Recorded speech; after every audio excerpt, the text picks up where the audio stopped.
Good evening, Nite Muse Tribe. How is the middle of your week going? Hey, this is Sunny from Nite Muse Media, and this is the Daily Dozen, 12 developments from around the world worthy of your eclectic attention. So, what do we have tonight? We have craziness and intrigue as usual. Let's jump in. We begin tonight in North Carolina, where even the wildlife appears to be having banking issues. An 8-foot alligator, again with the alligators, was struck by a vehicle found trapped beneath a car in the drive-through lane of a Truist Bank in Southport. Deputies and animal services wildlife officers worked together to free the animal, which officials said suffered only minor damage to its snout and tail before being relocated to the green swamp. This means that for at least one brief and sacred moment in coastal America, a bank drive-thru was offering checking, savings, and reptile trauma care. It also serves a reminder that spring is here. The weather's warming. Above the 45th parallel, we are finally melting, and the alligators are once again out among us. Well, not above the 45th parallel. Not yet. Drifting through neighborhoods, porches, and apparently financial institutions, asking in their own ancient way whether your assets are liquid. And from our endangered institution to another, let us speak now of the American penny, a coin so emotionally familiar and economically absurd that we kept making it long after the math filed a complaint. The Treasury Department says the government has stopped manufacturing new pennies after the production cost rose to 3.69 cents per coin, which projected immediate annual savings of about $56 million. No small matter there. The U.S. Mint says the penny made up to 57% of all circulated coins in fiscal 2027, which is astonishing when you consider how many of them are currently glued to cup holders, jammed in sofa cushions, or quietly oxidizing in a jar by your door. And now the nickel, which cost 13.78 cents to produce in 2024, is standing in the hallway pretending not to notice that everyone is looking at it next. The larger story, of course, is not only about coins. It is about inflation, utility, and the slow bureaucratic realization that sentimentality is expensive metal. And speaking of money leaving the body, let us pause to honor one of the finest accidental observances in the modern calendar. April 15th is marked by several holiday sites as National That Just Sucks Day. An unofficial observance, as to be clear, not a federal holiday, which perhaps is for the best, because the last thing Washington needs is another excuse to close early. But the timing is exquisite. April 15th, 2026 was tax day, and so the national mood at long last received a working diagnosis. The origin of the day is tied to April 15th's association with unpleasant history. Lincoln's death, the Titanic, and the annual rituals in which Americans gather receipts, mutter at printers, and negotiate with the IRS like medieval peasants before a stone altar. Official? No. Emotionally peer-reviewed? Absolutely. Now, from unofficial observances to a very official power struggle. A House push to fast-track broadband and wireless infrastructure under the H.R. 2289. The American Broadband Development Act was lined up for a Rules Committee hearing on April 20th, and it drew organized opposition from cities, counties, mayors, and telecom communication officers who say it would sharply curb local control over siting decisions. Industry sees a permitting problem. Local governments see Washington preparing to make neighborhood decisions with a spreadsheet and a stopwatch, and that is the real story here. Not just towers, not just broadband, but the oldest American argument of them all. Who gets to decide what goes where, and how much the people living nearby are allowed to object before being told it is all for progress? And now a harder one. A Yale-linked environmental research study examining county-level cancer data from California, Iowa, and Texas found that counties with denser concentrations of animal feeding operations, including CAFOs, had higher overall cancer incidence than matched comparison counties. Coverage of the paper says the increase was about 4% in California and roughly 8% in Iowa and Texas, though the researchers are careful to frame this as an association, not proof of direct causation in individual cases. That's a distinction, but so does the broader picture. Massive industrial animal operations produce massive waste streams, air emissions, and runoff for years. Rural communities have been told to separate the smell from the health question, as though the body were not keeping score. The study does not settle the matter. It does, however, make it much harder to just wave away. We need to bring agricultural studies back to our school systems. From chronic exposure to immediate extremity. One of the oldest inhabited regions of Earth up in Siberia,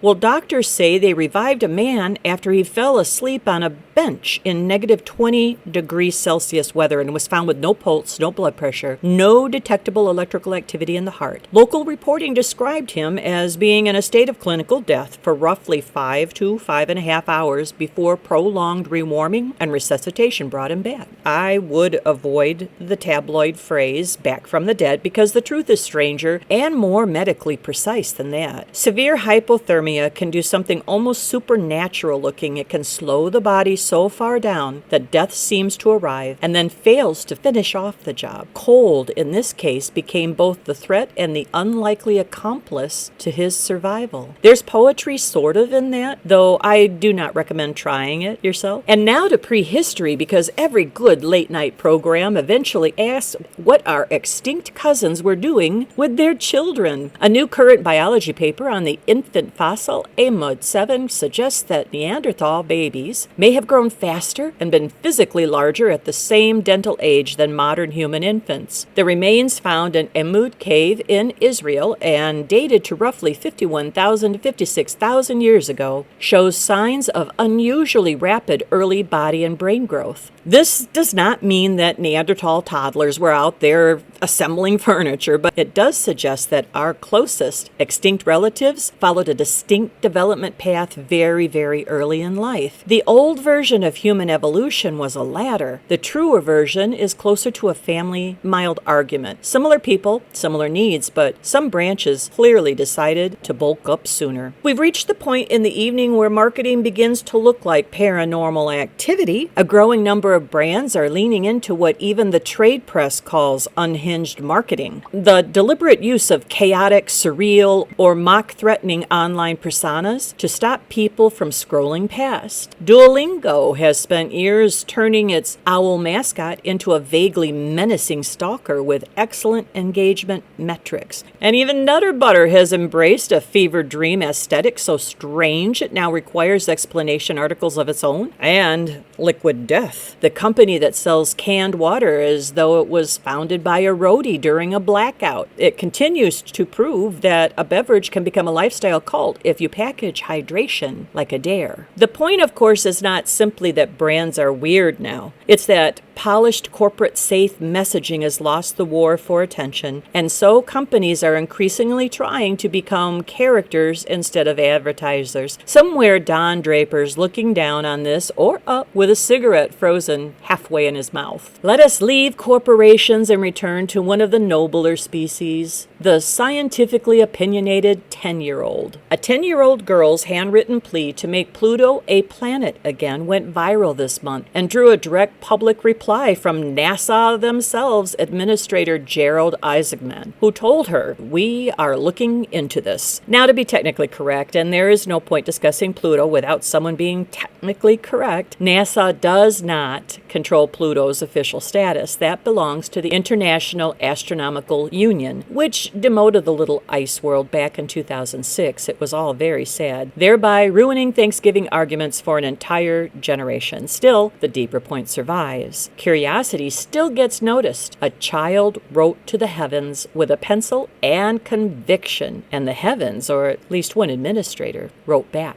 Now, through all that, we've earned something a little gentler. A family from Delaware County went viral after their 5-year-old daughter, Palmer Larkin, tossed her mother's debit card into the wishing well at Luray Caverns. When asked why, she essentially explained that she wanted everyone to have their wishes. And there it is, folks, the kind of answer that would drive an accountant to tears and a poet to silence. And instead of turning it into a scolding session, the family turned the moment into a kindness effort online, using the unexpected attention to help grant small wishes for strangers.